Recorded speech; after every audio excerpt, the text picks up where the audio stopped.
الملك المصري اللي كسر ارقام قياسيه كتير من اول ما لعب في ليفربول ارقام قياسيه، قرر انه يكسر كل التوقعات وكل التكهنات وكل الافشخانات اللي كانت بتتقال في الاستوديوهات التحليليه او التخريفيه، ورفض العرض الخيالي والخرافي وقال هكمل في ليفربول ومش رايح اتحاد جده، على الرغم من كل الاغراءات اللي قدمها حبايبنا واخواتنا السعوديين علشان يضموا اشهر واكبر وافخم وقول كل حاجه انت عايز تقولها على الملك المصري الايجيبشن كينج محمد صلاح. وزي ما اتعودنا من غير تفكير ومن غير حوار، جنى هتولعها نار.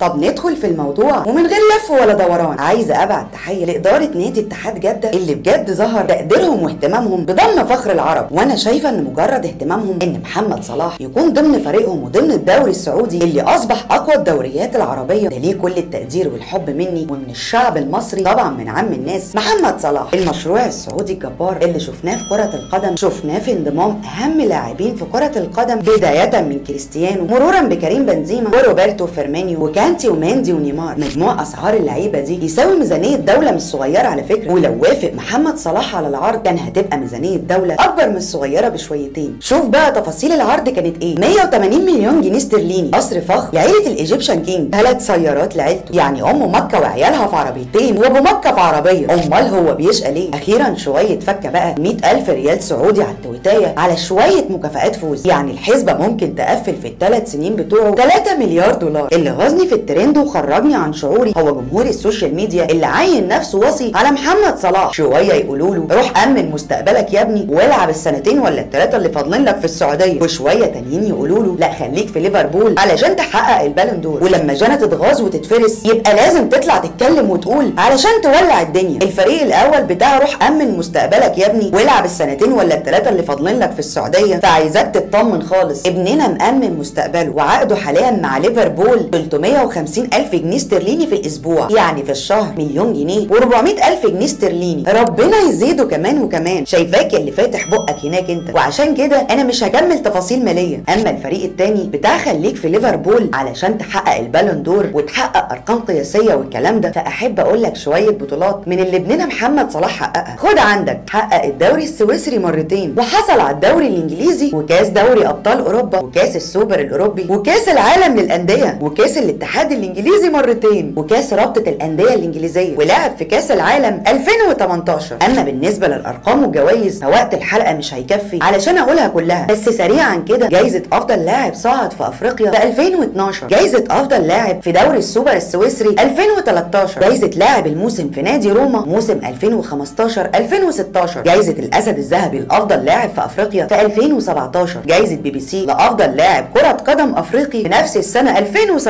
وهي نفس السنه خد جايزه افضل لاعب في افريقيا من الاتحاد الافريقي، غير بقى هداف الدوري 3 مرات على كام لقب كده علشان لاعب عربي او افريقي يكسرهم قدامه سنين طويله. وبقول للفريقين في الاخر بطلوا هري وتنظير وتقطير على ابننا الناجح اللي لو كان فكر بعقليه الكابتن مجدي شنح وحماده طلبه كان زمان ورجع لاعب في الاهلي ولا الزمالك من سنين وضمن لنفسه وظيفه بعد الاعتزال. نقفل بقى الترند على كده وننسى الكلام خالص فيه. مش عايز اسمع اي اشاعات تاني ولا هرتله كرويه ولا اراء قهوجيه عن الملك المصري ولا عن الدوري السعودي. وعلشان تتاكد فخلاص يوم 7 سبتمبر ده اخر يوم لفتره قيد اللاعبين الجدد بالدوري السعودي، يمكن لما يتفتح القيد تاني يكون في حاجه اتغيرت ويوافق ليفربول على الانتقال، بس لحد ما ده يحصل فالملك هو الملك في عرينه الانجليزي. عموما كده او كده، وقبل ما امشي يا ريت ما تنساش ان مع كل ترند ومع كل حوار جنى هتولعها نار، واشوفكم في حلقه جديده وترند جديد، وسلام عليكم.